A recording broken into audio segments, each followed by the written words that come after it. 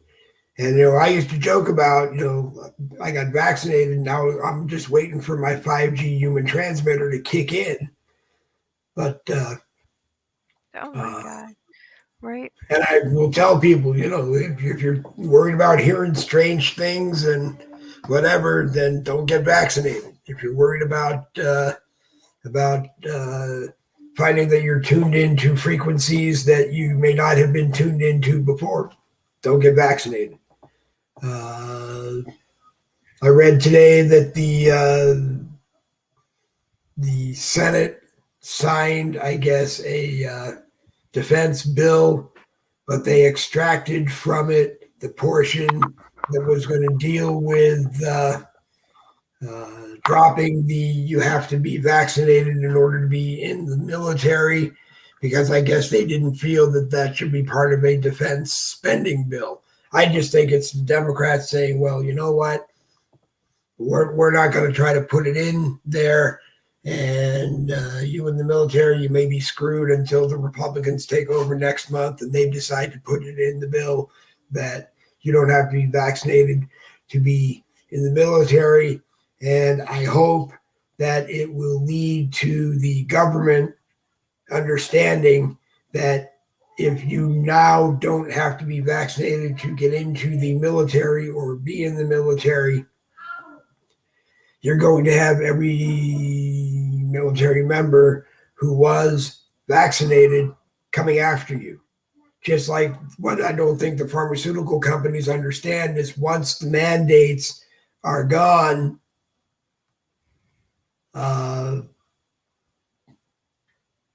the military, the rest of society is going to ban and go after the federal government and say, well, now you're saying that the people in the military don't have to have it. So now you need to just say, nobody has to have it unless you want to have it.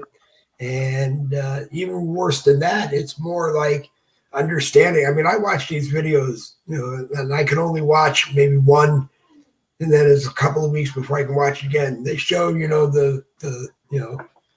they show something that looks literally like this. This is a piece of Kleenex, but it looks like something this big that they extract from the bodies of people who have been vaccinated, and that's the blood clot. Oh God. And they're taking them right out of the probably pointing to the wrong artery, the carotid artery, the big artery in the big artery in your neck. In your neck. The out of the cadavers, and that's really even a rude way to talk. They're taking them out of people who died because they have to take these things out. Right. And wow, that all the stuff buried in one of those cemeteries. You can't be buried in a normal cemetery if you were vaxxed. Why? Really? I don't know. Because you were vaxxed, and that could get into everybody else who was buried. You could get into. You can't be. I'm assuming you may not even be able to be cremated in one section of a crematoria or in all. You may only be able to be cremated in a separate, because I don't know. The world is crazy. I mean, I took you brought up an interesting. Let me tell you, you brought up an interesting point. If someone who was vaccinated, what passed on and was cremated, could they send their ashes home in an urn for family members? Well, I mean, I intend on having my mindset. I haven't decided exactly where my ashes are going to be. Right. I want, I'm old school and just thought that maybe I'd want my ashes to be released at the same place Donna's ashes might be released, but Lord knows where that will be. Wow. I still have a hard time understanding. It isn't this that we see every day. It's what's inside of this. And when you Right. pass away, it leaves, it passes away from this. And, it's just, this is just a vehicle or a vessel for, for your For soul. your spirit. You're a spirit Right. being having a human experience in an Right. earth suit. That's Right. what that's how we look at it. Well, Wow, that was this is deep. how that one person that I had mentioned earlier said that this is just a dream or a reality that we created for ourselves within this big spiritual mass that we're all in. And I wanted to say, well, why would I create a reality where I have mental health issues, I have vision issues, I have dementia issues, and and why would I do that? Why wouldn't I create an artificial reality where I'm the king of the world, or I'm one of the wealthiest people in the world, or I'm the most successful internet broadcaster? You know, uh, you know. Wow, but that does give me freedom when if I created this world and it's all just pantomime or we're just watching like it's all fake, I don't feel so bad about not doing the dishes. I really don't. I'm like, No, wow. but then you feel bad that you're not out at every protest and every rally Right. because you can't always you But can't. how effective is it? And let me ask you, how effective is this stand down order, so to speak, between January 1st and January, what is it, Well, 14th? the What only do problem that I have with it is that you can stand down, meaning don't buy gasoline, because you just go fill your car with gas on the 8th of January and you don't fill it again until the 14th of January. Uh, you can pre-buy. I mean, to me, it's like Vicky Schaffner and prepping nation, prepping for whatever could happen, so that you have enough of everything on hand. You've even talked about it, so you can go out and buy everything you're going to need for that week and have it on hand. The one thing that some people are going to have a problem with is if they don't show up for work for 4 days, 5 days, they may not have work when they get back. I And know. that to me is the point that I always come back to is, not everybody is able to just say, I'm going to take 4 days off from work, 5 days off from work, and go do a protest. Wow. For me, it's Who's easy. I now? sit in front of this thing and I do broadcasts and I have different social media operations that that I'm on, and I'm on SSDI, so I get paid if I go to one of these rallies, regardless of whether I go or not. I get paid either way. But Yes. that's And whose attention are we trying to get? What if I think it's just what? trying to unite with other organizations and other countries that are going to do this, and whether or not it will be effective in their countries and a means of uniting the world, I can't tell you. I hope that they very much are. Yes, Right. William, you are spending money in advance, but unfortunately, with people that I've had different discussions about all of this with, isn't that what prepping for the people that prep? They're preparing for something that's going to come one day. So they're already teaching us to do that. So this is the same thing. You prep before this whole thing happens, because the truth is the supply chains aren't gonna crumble up and go out of business. Amazon's still going to be selling to the rest of the world who wants to do business with them, regardless of what some people in the world are doing for 5 days or choose not to do. It's like my favorite is we had a board meeting for the limousine business one day, and I apologize that everything's always an example. No, that's great. Limousine business, but we were all gathered. They were all gathered in person, and I was 70 miles away at an office, and I'm looking around the tip. I have a Coke in my hand that I keep drinking, and they had Dasani water. One person had. A couple of people had different things from Minute Maid, and somebody else had, I think, Fairlife chocolate milk. And they're all looking at me every time I take a swig of Coke, and they said to me, "Why are you drinking Coke? We're supposed to be protesting Coca-Cola." And I said, "Well, I've been drinking Coke. You know, in my mother's house, the joke always was that we went from drinking my mother's breast milk to drinking Coca-Cola because my mother probably drank more Coke than anybody else."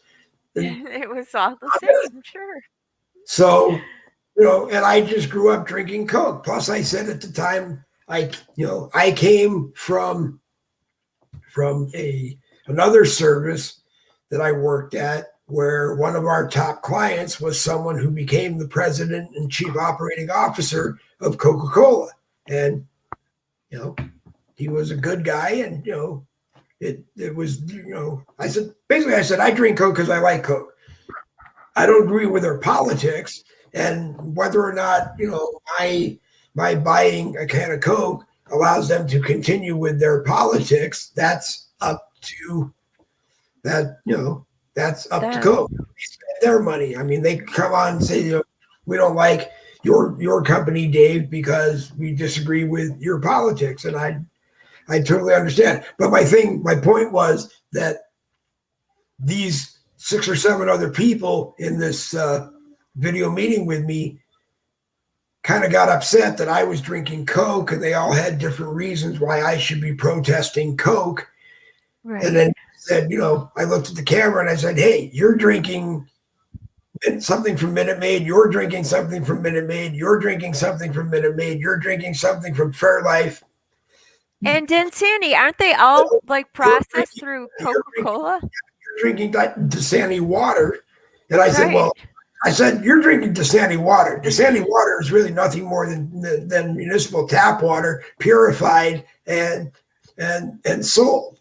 So you us drinking something here. You're drinking something that absolutely makes no sense to me at all. Anyway, but that was my point. If you're going to protest a company, make sure you don't use any of those products or other divisions of that company. If you're not going to drink Coke, don't drink Dasani water. Don't drink Minute Maid. Don't drink this. Don't drink that.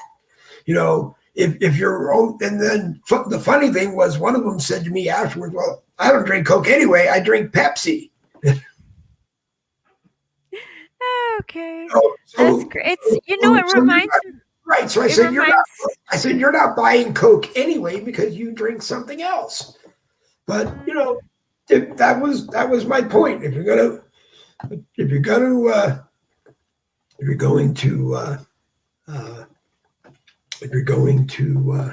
boycott something, make sure that or just honestly say, "Hey, I'm upset with some of Coca-Cola's politics. I'm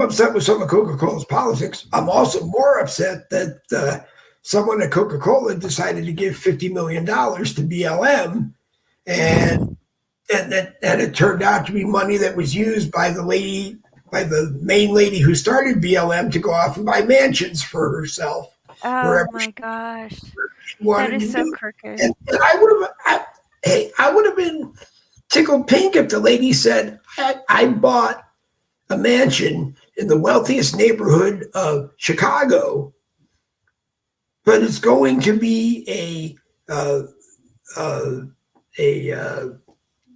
facility where people that are down on their luck and can't afford to get a place to live, they're all going to be Right. But it was just for her.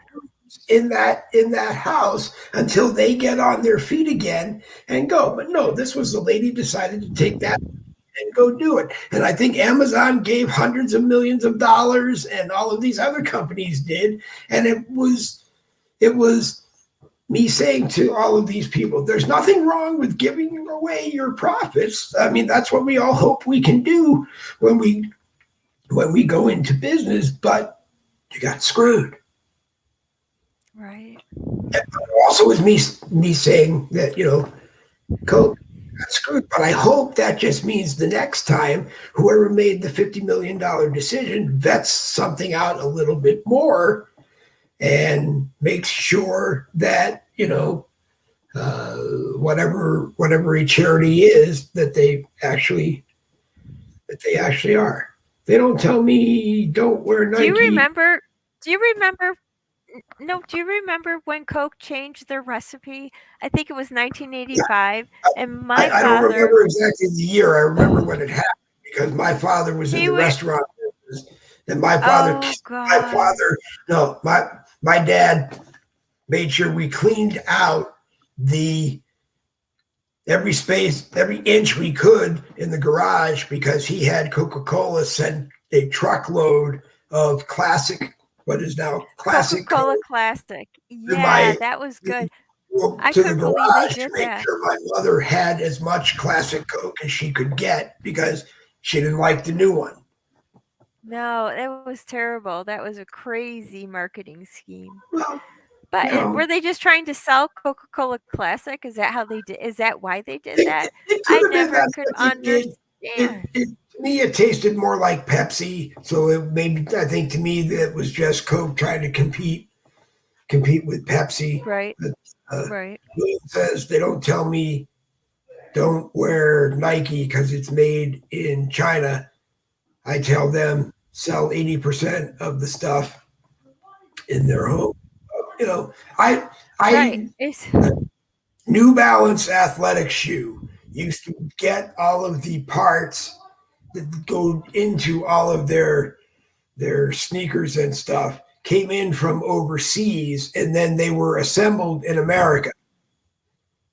Wow. So they didn't feel that their shoes were imported from wherever the parts came from. They felt that their shoes were made in America because it didn't matter where the parts came from. They were assembled in the United States of America. But then again, it kind of goes back to where I said, Bill, it's like I can buy a pair of Nikes because I like them. I can buy a pair of Adidas because I like them. I can buy a pair of whoever because I like them. They feel good and they do what they're supposed to do. But because Nike because Nike's shoes are made in China and brought here, well, that's balance of trade. And as far as I'm concerned, every country seems to want to have a fair balance of trade with every other country. And because we don't have a fair balance of trade with China, because they tariffed a hell of a lot of our products for years and didn't pay a tariff to get into the United States,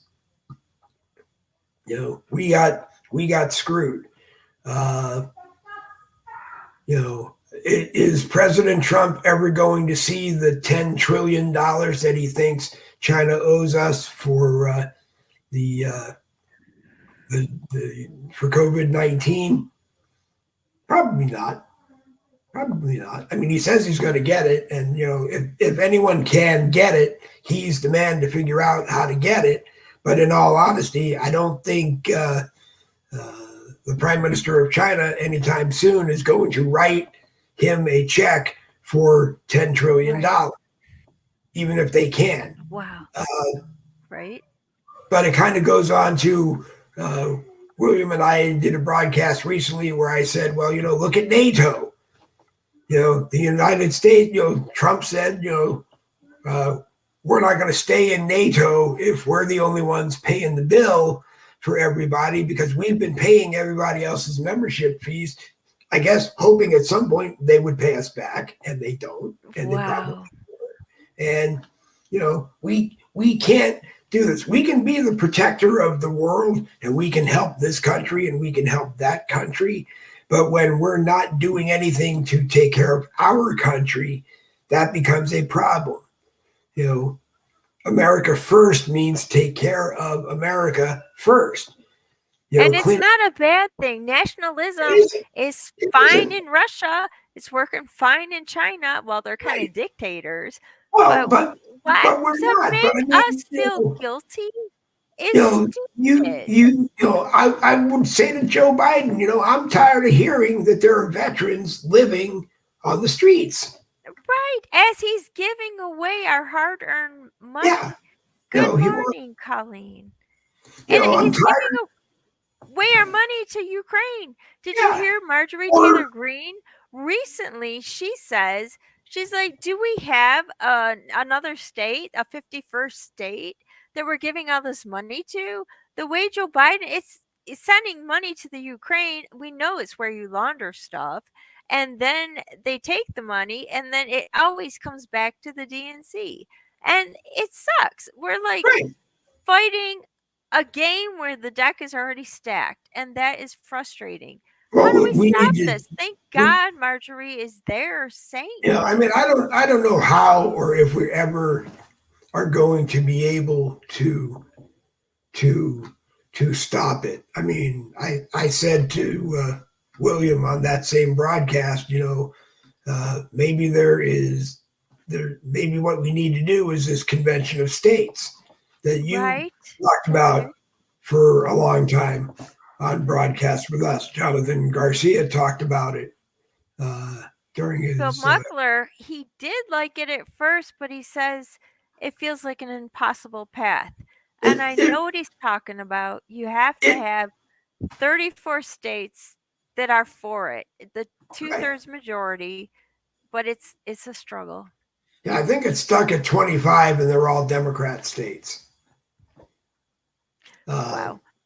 but that doesn't mean anything. But the other problem that I keep having with it is, so we're all going to agree, or a majority is going to agree that we need to do this convention of states, but we're going to send the same people, the same Congress or whoever, the same three people from all of these states that the Democrats have a stranglehold on, and to this thing. So it's not going to work because it's not a United States of America 2.0 getting us back to the way we should be. It's going to be sending the same people who have already been corrupted. They're already getting, No, I think it pulls them paying out. contributions from It everybody or lobbying fees from everybody, and how do you do it? that's not how I understood it. I thought we had to get two-thirds majority to get a date in Congress, and that's all we need is this date. Once we get the date or an appointment to go to Congress, then the head of the COS movement is going to go in and ratify something or make a new amendment that is removing the regime right now. And it would also, it's a big ball of wax. It seems like the only exit plan. It's just so hard. I think it's too difficult to initiate, but I keep fighting for it because it seems to be how the founding fathers made a way to fix what's going on when things go wrong. And I pray it'll work and I promote it. All Yeah. we need to get is that appointment so we can get in and ratify a law to stop Well, the spending. I It's would think that ridiculous. I would think that if we're sitting at 25 states support doing it right now, that's half. But I guess, like you said, we have to have 34, so we need to get 9 more to do it. Yeah, I'm in But Idaho. It is if the you go in, most red state of all states, and it doesn't matter. There are higher ups in the state that are against the COS, and we're like, Of but that course, means because it convention state. probably will strip whatever they're doing to benefit themselves right now. No, I our mean, own governor is allowing our groceries to be taxed. I'm from Michigan, which was a blue state, and now I'm in Idaho, and I've never paid higher taxes. It's right, ridiculous. It's right. on food. You're not supposed to pay taxes on food, That's, really? I mean, as far as I'm concerned, the IRS should be abolished. And Yes. before you abolish the IRS, you need to go through the government and you need to do a complete audit on the government from A to Yeah. Z and then some and look at things that the government is still taking tax money for and not that's not even being used for what it was being taken for. Because Nancy Pelosi once said the problem is we can give money, we're not allowed to take it back. So, just as an example, if we put in $40 trillion in the Let's Make Jen Woodruff the homeschooling mom, Jen Woodruff the homeschooling blonde mom, Oh you know, no. and we put in $40 trillion in it, and we set a date as to when it's going to happen.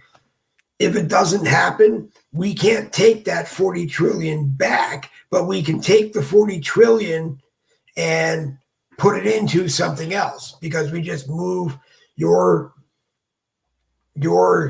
whatever committee that they created, we just move that committee into something else. You know, Wow, I can't believe you quoted Nancy Pelosi. Good for you, though. well, Like, so I isn't mean, she? but Thank God. I'm sure every other speaker of the House has probably said the same thing. It's easy. Right. I mean, we can give money, but we can't take it back. It was the same in student government. We could give someone money, uh, a club, a class, you know, something, a department at the school. We would give them money, but if they didn't use it the way they were supposed to use it, we couldn't just go take it back. Oh, wow. Hold it against them the next time they came and asked for money. You know, but you know, and Have one you is, heard anything about Nancy's replacement? I think it's supposed to be the majority leader, who is Kevin McCartney or Carthy. I don't know oh, what he is. But is it going to be him?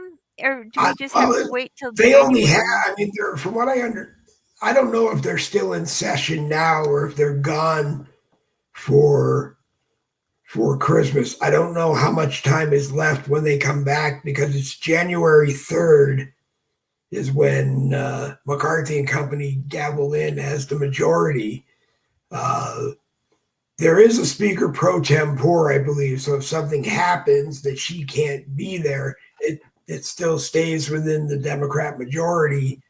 So I don't really know, and no one I never seem to have been able to find the reason that she actually stepped down, other than also this is a lame duck portion where the Senate is still there, the House is still there. I mean, they're still in session. The president could call them back for anything he wants to make a law, but right now he can just write the law and pass it because he's the president and it's a lame duck session and he's in charge of what he can do. So I've been saying, you know, this is the time that people need to watch because this is when they're going to pass things through in the middle Right. of the night, and or stay late at night and pass things that they hope we don't know that they passed. And then again, when Speaker McCarthy takes over on January 3rd, you know, Mm-hmm. I don't know how easy it is to vote out a law that was passed in the previous House or the previous Senate. But you know, it is what it is. People take Right. things too far at times. Yep, you're right, William. People do take things. People do take things too far. But I think that's also because we as Americans don't know when to quit.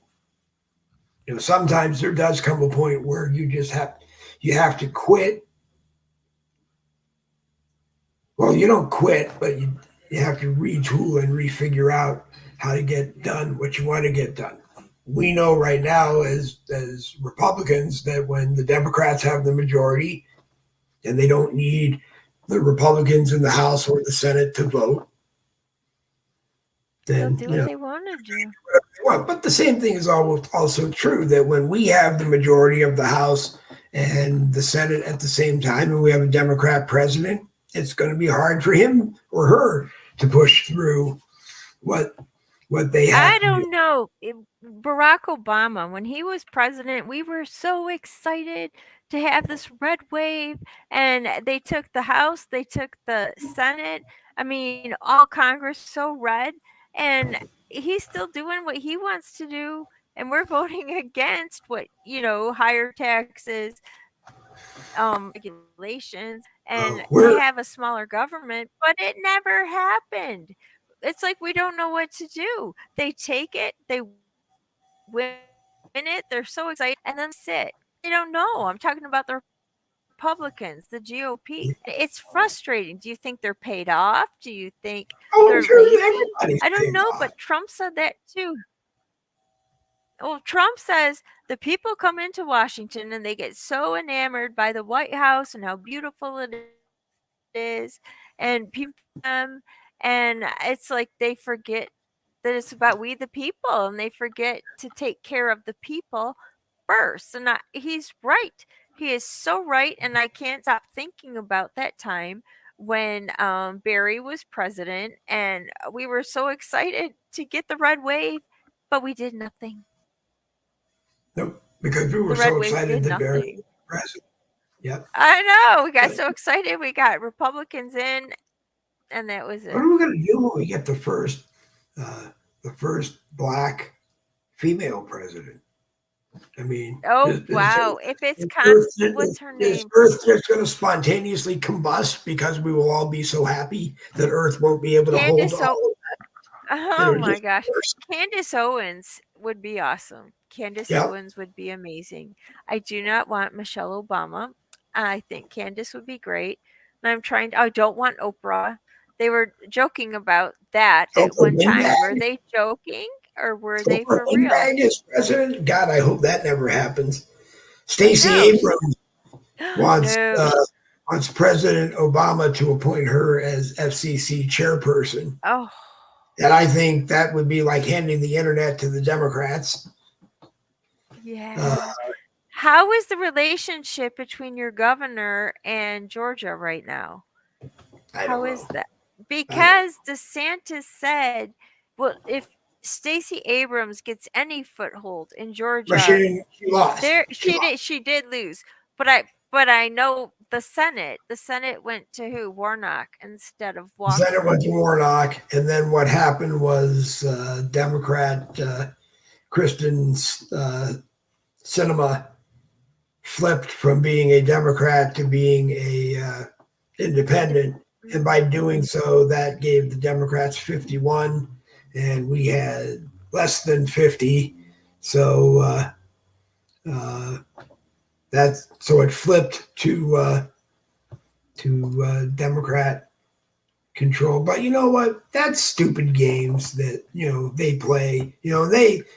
I'm figuring they had to offer her something pretty good to get her to do that. Because if the Republicans came to me and said, "You're a senator from Florida now, but we need you to take your seat and flip it independent so that we can keep control." And I would have just said, no, I'm not going to do that. But I've also said before that party politics should be removed from the House and the Senate.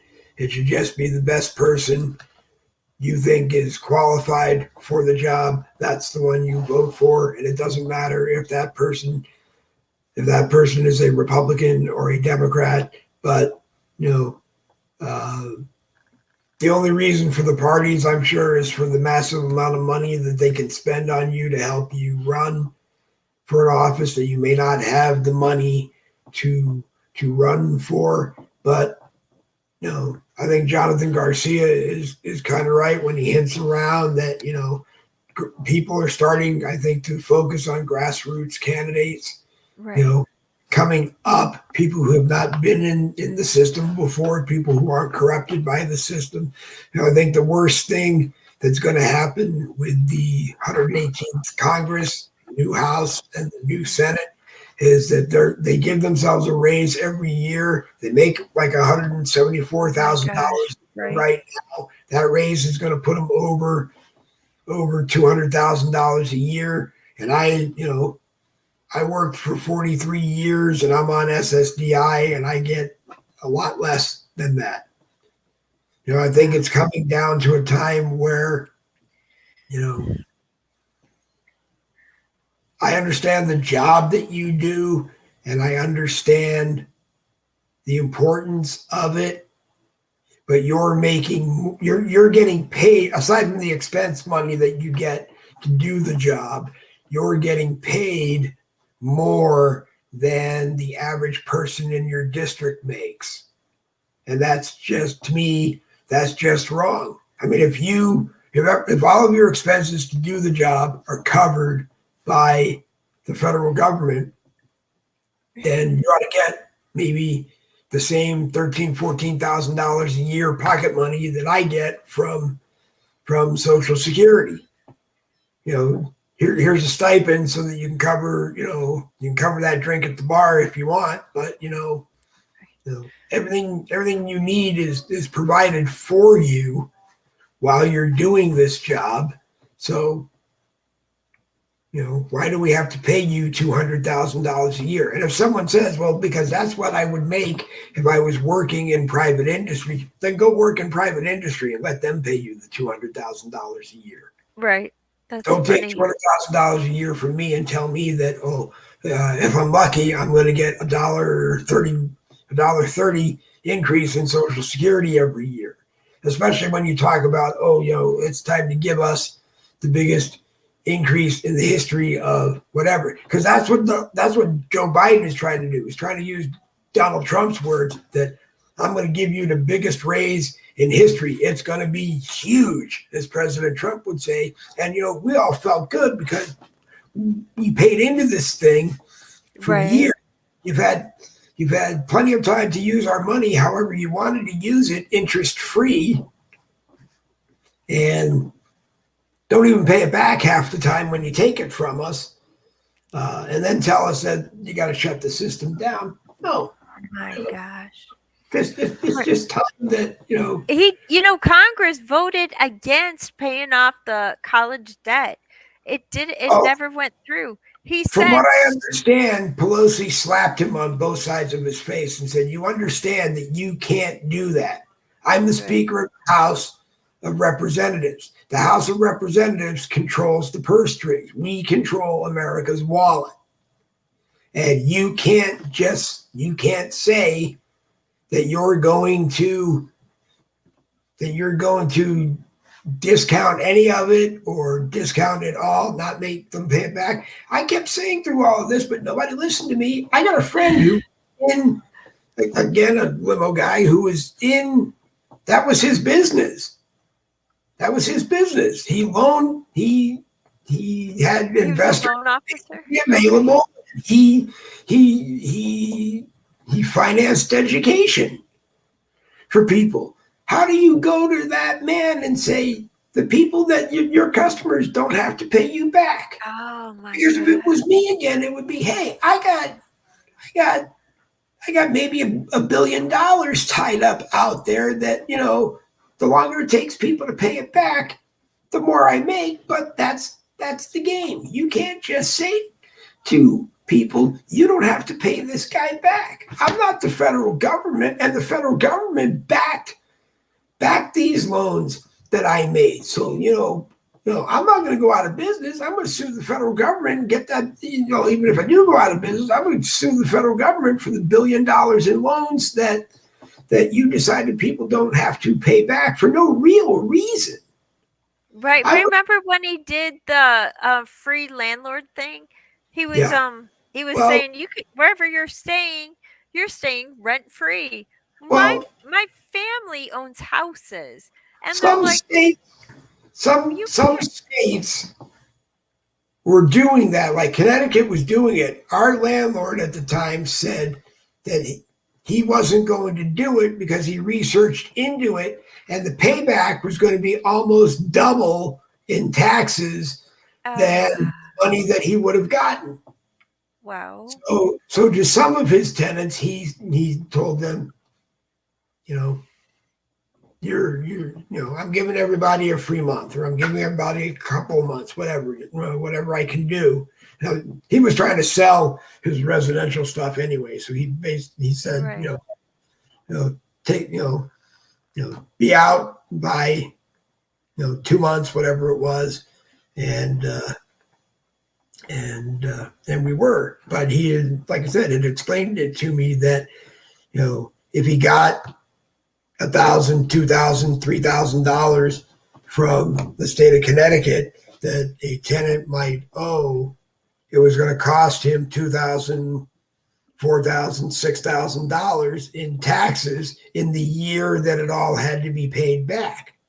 Oh wow. Same thing with the employers that took the payroll assistance under President Trump. A lot of them didn't take it because they looked. It was if an employee came back and they worked 8 months, you didn't have to pay it off. No. But if they didn't come back, you had to pay it back for that employer, for that employee. I think it got amended to if you hired someone to make up for someone who didn't come back and they worked 8 months, then you didn't have to. Then you didn't have to pay it back. But to me, that's the purpose of what government is. If government's collecting all this money to be able to spend, then, when there's a problem, that money should come back to the people who paid the taxes, not be put on pallets and sent to Ukraine. Oh my God. The only reason I can figure, and it must be true, that every time Zelensky asks for something, he's getting it, is because he's holding something over Joe Biden's head, whether it's Hunter Biden's laptop or something. He's holding something over Biden's head, and the truth is, maybe it's time for him to show whatever it is. America has seen the laptop. America knows what's there. The Democrats know what's there. There's no denying that Hunter made all of these deals. There's whether or not you can actually prove that Joe was involved and getting a piece of the pie. I'm sure he was, but you can't, whether or not that can be proven.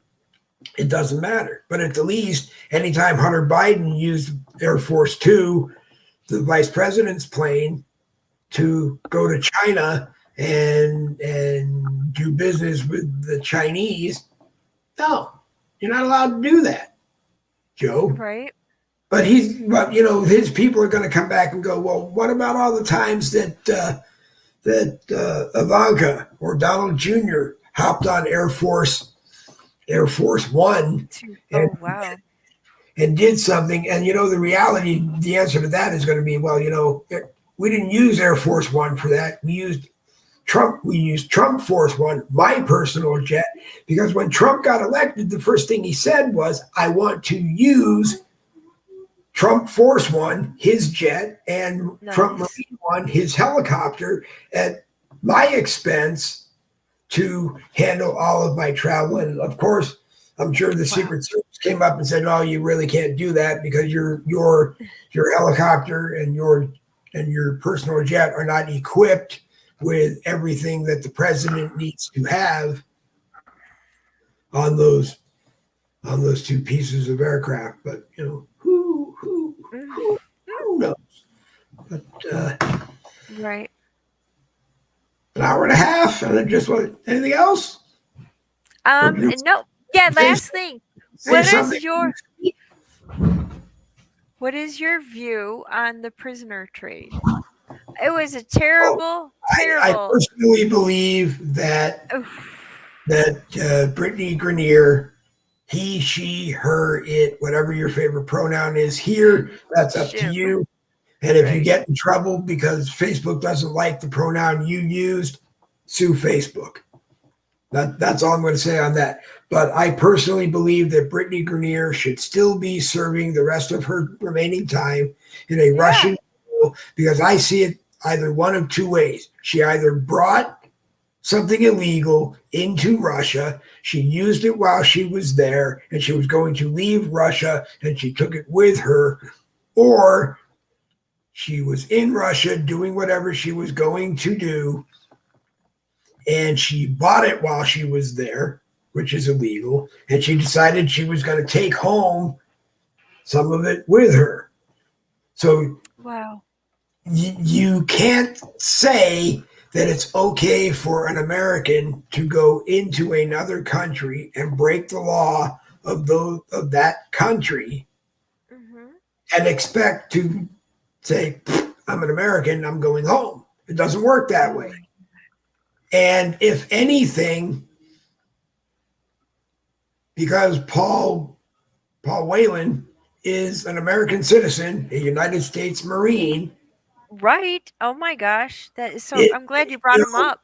Go back to So George frustrating. Bush Jr. No one gets left behind. Well, Paul got left behind. Whether or not Paul was guilty of what he did or got set up in what he did, I don't really know. And I'm not qualified to speak on that, but he's a United States military officer who at the least, we should not have traded a top Russian arms dealer and sent him back to Russia. We should have found someone of equal or lesser value to Paul Whelan and said, this is who we're going to send back. And if you don't like it, that's too bad. But you're going to make this deal. Okay. We're going to send back. Wow. Okay. Dave, real quick. Yes or no question, real quick. Do you foresee the J6 political prisoners who are wasting away in a DC jail without bail being freed? Do you think they'll be freed when we take over? But I don't see it coming, honestly, until maybe it's one of the first things that Speaker McCarthy says is, we're going to do this. And he says to Chuck Schumer in the Senate, you're going to sign this. Don't even think about it. Don't argue it with me. This is what you're going to do. We are going to, anyone who is in and has been sitting there, we're going to credit them with time served, and we're going to send them home until we have a hearing date. If that's what you want, then we will bring them back. You still with us? Yeah. Well, then we'll bring them back. But this rotting in jail forever until decide we're going to let them free. No, that's even basically a violation of law. And the thing that's even worse is that we've had on Boogie with Bull some people who basically, from the way I understand it, is their case, the original case against them was dropped. But they now find themselves, mysteriously enough, being a co-defendant on someone else's case. So they have to go back, and they're out. They have to go back and defend themselves in that person's case. And if that case gets dismissed, then everybody is, because it's like the Democrats are holding on to all of these people looking for something, looking for someone to spank. I mean, some people did get spanked. Some people did get spanked, and they're doing time in prison. And I have to go through and look at them, but there's one that comes to mind. I can see the guy's face. I don't remember the guy's name. I don't remember exactly what he was accused of. And he was sent for the 11 years pops into my head. And Ray, you may know, but I can't remember it in my demented state, and I apologize. I'll try to get the information and have time we come on. But You're personally, doing great. I am so proud of you, Dave. To do this is thank you. awesome. Every Personally, the day. way I see it, to answer your question, is the Democrats have two options. One is they release everybody that is being held because I see it as they're holding people who they never intend to have a hearing. They become political prisoners of the United States of America because they just don't want these people around. So they've locked them up in prison, and I don't know when, if ever, they intended on letting them out. And from what I understand, living in a country that has the Constitution, the Bill of Rights, and all of this other stuff, that's not what America is all about. America made it very clear we can charge you, we can hold you until we try you, but you get your day in court. And like I said, and keep saying, I think the Democrats were never going to let these people out because they were going to keep winning elections. They were going to keep winning Congress. They were going to keep winning the presidency. And they were never going to let these people out because they were just never going to let these people out. Probably because they knew that all of these people were innocent. But so, yes, I think one of the first things Kevin McCarthy needs to do is, I don't care what go through and read all the cases if that's what you want. But realistically, the thing to do is to immediately release those people, credit them with any time served, and I don't know if you have to put an ankle bracelet on them or somehow monitoring or parole or whatever you do, but you need to release those people from prison. And because the Republicans have the majority of the House, if they want to move some of these cases forward, then that's on them. If they don't, then you release everybody. You release everybody who hasn't even gotten into court yet, because while you have all of these people sitting in court rotting, you still have all of these people who keep getting called back to court because they get added to something else. Right. So, no. Well, I better go. I have to start the day. I have a little 9th grader wandering around aimlessly. Oh. So sorry, Dave. I have to go. No. That's okay. I had told you an hour, and we went an hour and 40 minutes. But thank you. Come back next Friday, and maybe we'll only do an hour. Or maybe we'll do an hour and 40 minutes. Yeah, if I could shut up. Yeah. Okay. But thank you. All right, Jen. Always a pleasure. Jen Woodruff, the homeschooling mom. Always a pleasure to have her with us. She's going to hopefully be with us on Fridays, 10 a.m. Eastern, Boogie with the Bull. And hopefully it'll grow and it'll stay as hopefully as peaceful and relaxed as it stayed. Like I have told people, I am working hard to keep from raising my voice. Some people I still get invited to other broadcasts, and they have said, oh, they might have to mute my mic or they might have to kill my camera. And I'm working on trying to not dominate other broadcasts when I get on.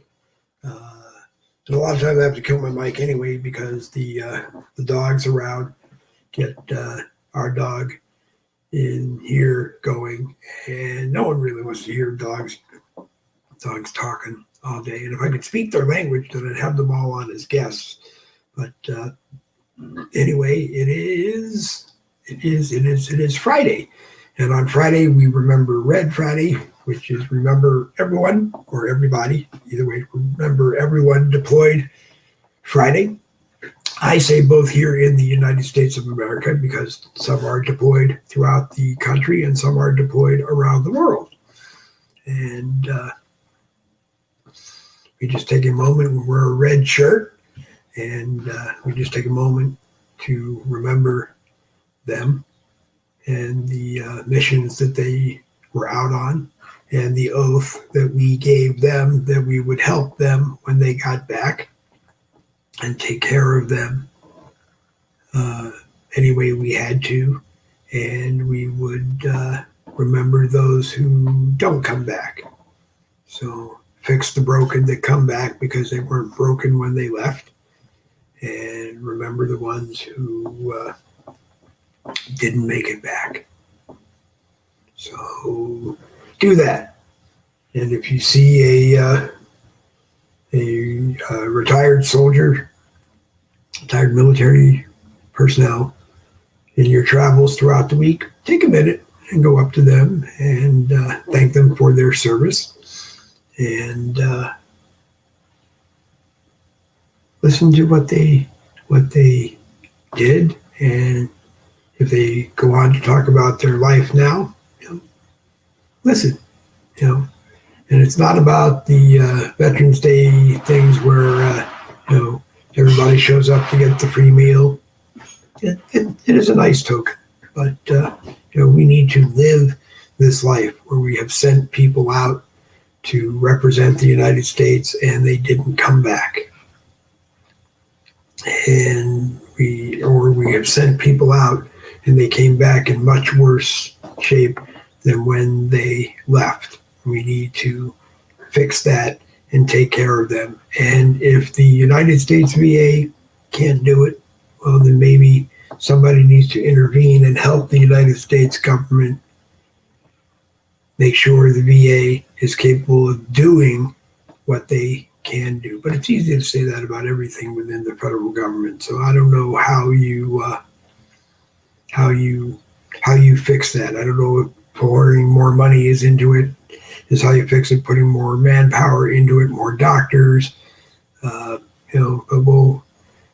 we will get the answer. Get the answer to you. Danny Campbell, amen. A few words. Said, good show. Always a pleasure to have you watching, Danny. Colleen Jackson, see, they're getting away with it, and they can do the same with any of us. They can, but by the same token, Colleen, the Republicans could do the same thing. Jerry Michaels, the Republicans will do nothing. Well, that's probably true, but I don't want to think that it's true, because I grew up being a Republican, thinking that whatever they do that is wrong, we're going to fix when it's our turn to fix it, only because that's what you want to think. We have 2 years in the House to try to do as much as we can to fix America. And if we flip more seats in 2024, then we have a bigger majority. And if we flip the the Senate to Republican in 2024, then, we have a Republican Congress with a Republican president, and maybe we can do a whole lot. And I don't know who that president is going to be. I don't know if it's going to be Donald Trump. I don't know if it's going to be Ron DeSantis. I don't know if it's going to be Mickey Mouse. I can't tell you that it won't be Dave Logan. But you have to do the research. You have to look at all of the possible candidates. If they announce that they're going to run, you have to do the research and decide who you think is the best one. I really wish people would stop telling me or posting anywhere on Facebook or any other social media network that if Ron DeSantis decides to throw in his hat in the race, it's only being done to take votes from President Trump. Because, Americans have a right to decide whether or not they fit the qualifications. If they fit the qualifications to run for president, then you don't have a right to tell someone that they don't deserve the opportunity to run. And if Rick DeSantis or Mickey Mouse or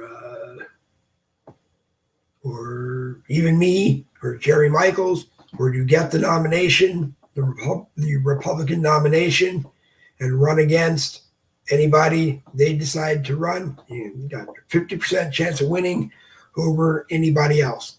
And yeah, the Democrats have infiltrated how to cheat in elections. And you know what? Eventually, America will jump up and say, hey, let's fix that. But, if you do, you do. If you do, we do. And if we don't, well, then, you just enjoy living in a manipulated America where they tell you what to do and they only allow you to do so much. And if it wasn't important to try to at least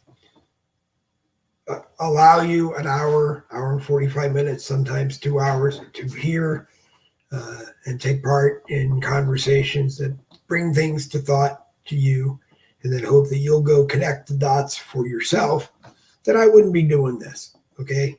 I'm doing it because A, I enjoy doing it, and B, I have put together a crew over the last couple of years that makes it fun to do it with.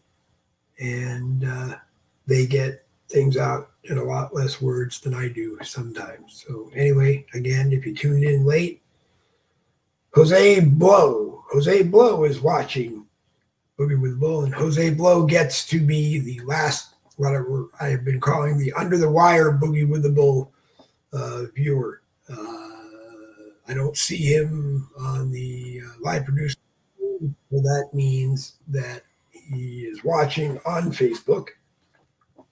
And the under the wire person or persons, if more than one comes in at the same time, is someone who was not watching the entire Boogie with the Bull broadcast that day. They came in under the wire just as the broadcast was getting ready to end.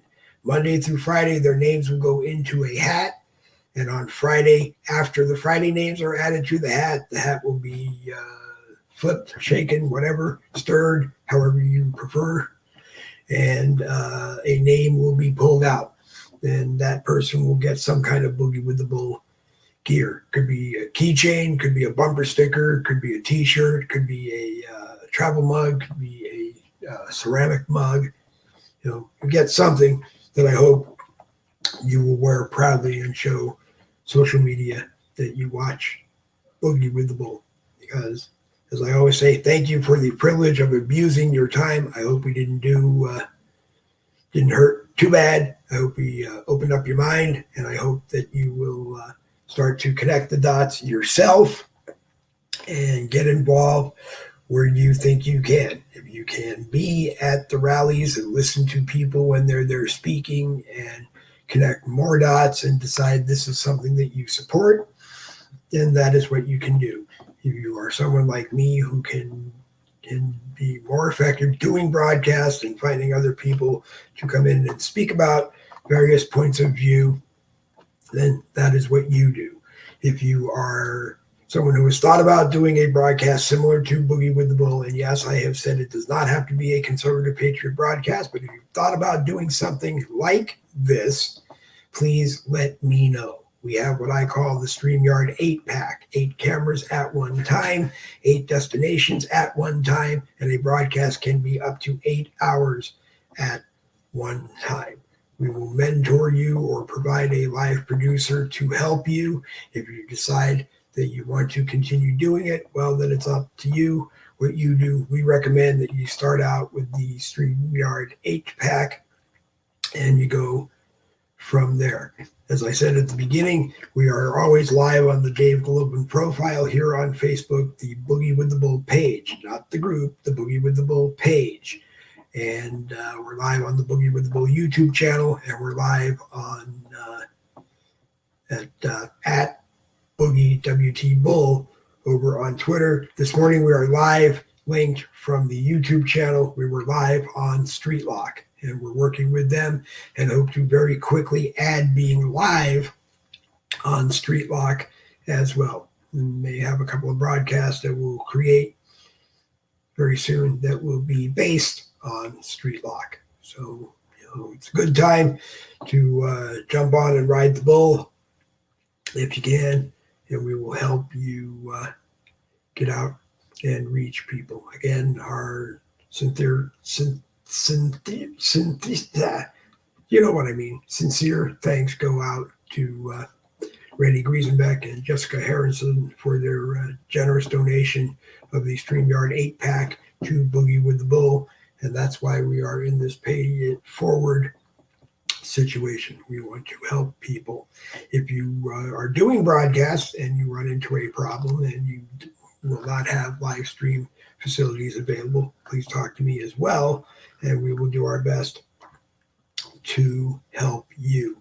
A lot of people are going to try to break from the stranglehold that Facebook has on people on social media, and will be launching their own servers, and we hope to be working with a lot of them, providing live stream broadcasting for them, with them, and also helping to get other people onto those servers as well. Just going to kind of grow this and do it and have a whole lot of fun, educate a whole lot of people. If you have an event coming up anywhere in the United States, if you can, at the worst, aim a cellular phone camera, turn it sideways, because I learned today on a broadcast with Angie Mae, Hugh, and Randy Griesenbeck, and Taz, and myself. If you take your cell phone and you hold it horizontal instead of vertical, it opens up and you get the full screen shot. But if you have to use a cell phone that we will link to a Boogie with the Bull broadcast, go ahead and do it. Go ahead and do it. And we'll work our best to get the information out. Sometimes I feel like we're kind of like a TV station that's able to send a remote news truck out with cameras and everything and can beam a signal back to the station. Well, we can do that anywhere in the world. If you can get a signal to a Boogie with the Bull StreamYard studio or the Patriot Cowboy StreamYard studio, we can help you get it out to the best of our ability.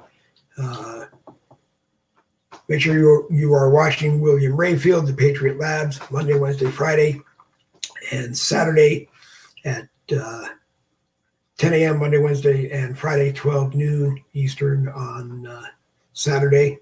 Other times, make sure you catch them. Mondays, Boogie with the Bull will be 10 a.m. Wednesdays will be 10 a.m. And Fridays will be 10 a.m.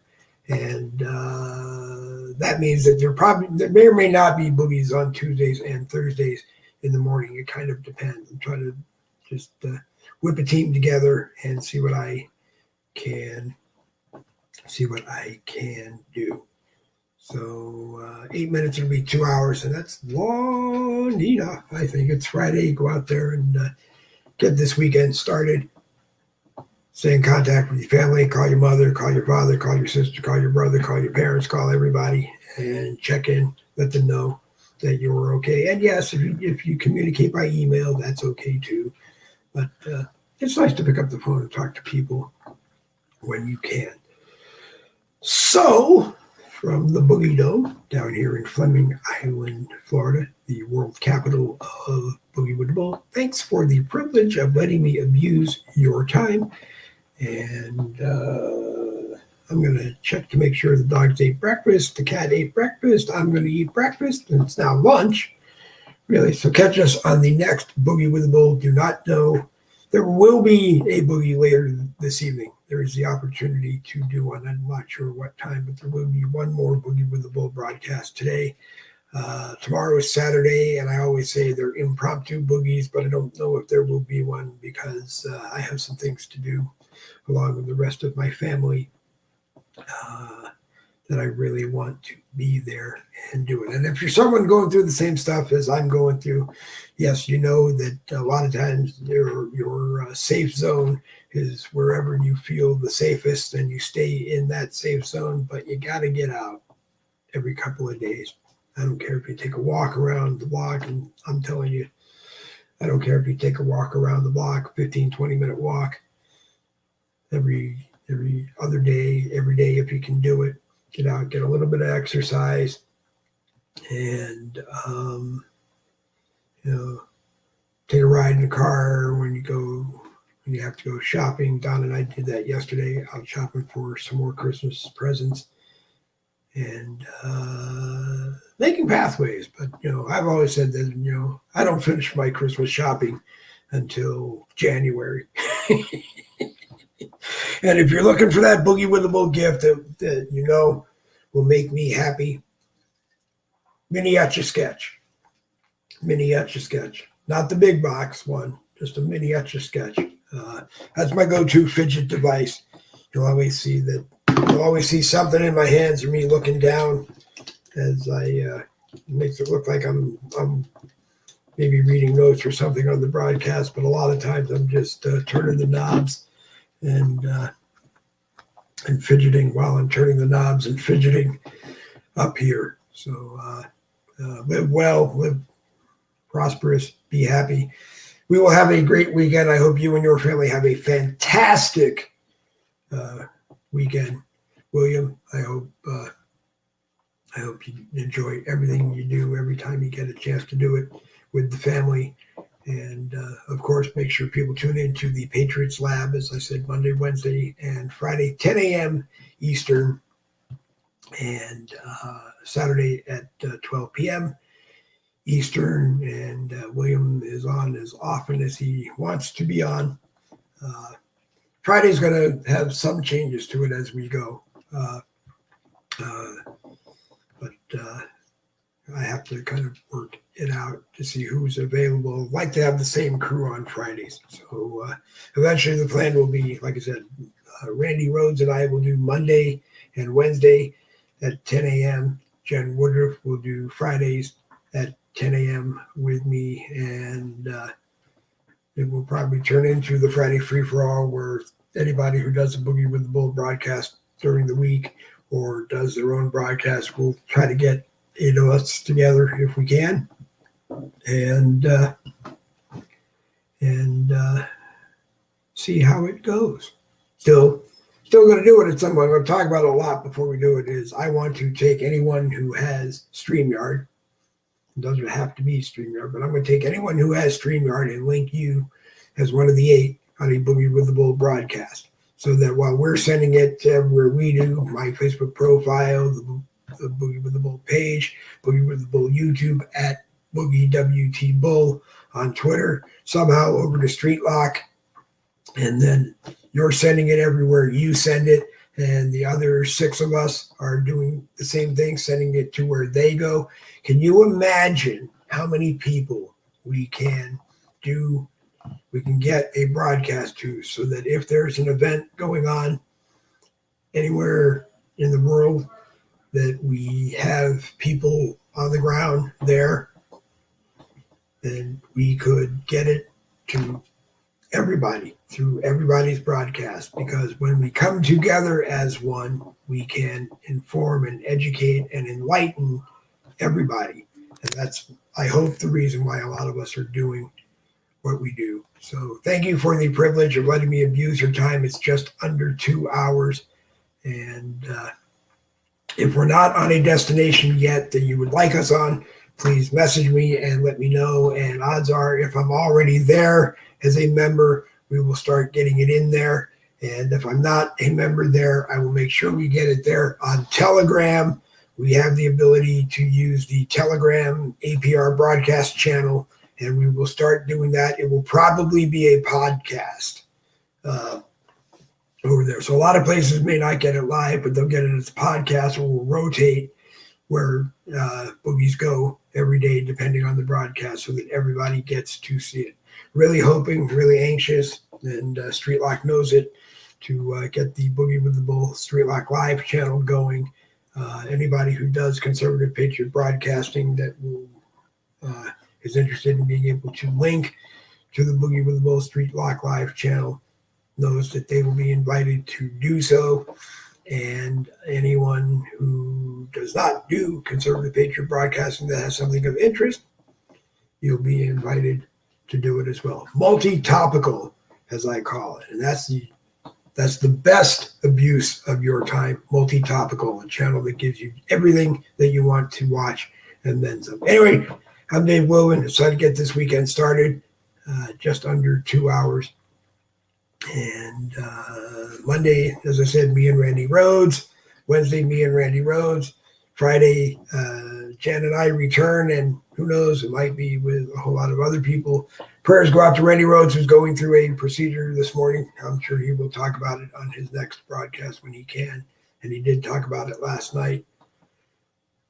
So make sure you watch The American Rebellion Monday, Wednesday, Friday, and Saturday, 7 p.m. Eastern to 9 p.m. Eastern. And sometimes you just happen to get the link sent to you. Calvin McMillan sends me the link every night to remind me. And sometimes you'll find them on a night when you don't normally expect them to be on. And it's always a fun broadcast to be watching because Jerry puts the link into the teleconference and anyone, telechat, live chat, and anyone who wants to be on the program, all you got to do is tap that link and get your background check done. No, get your device set up and you're on. It's really a fun broadcast. And they don't always just talk about politics. They will talk about other things. As they said last night, that eventually comes back to politics, but it's a fun way of doing it. So anyway, I'm Dave Globe and you're not. Thank you for the privilege of using your time. We're going to hit that one. Double B's for victory. This Boogie with the Bull broadcast is coming to an end. One more time, double B's for victory. This broadcast of Boogie with the Bull is coming to an end. And Walt Coons would actually be the under the wire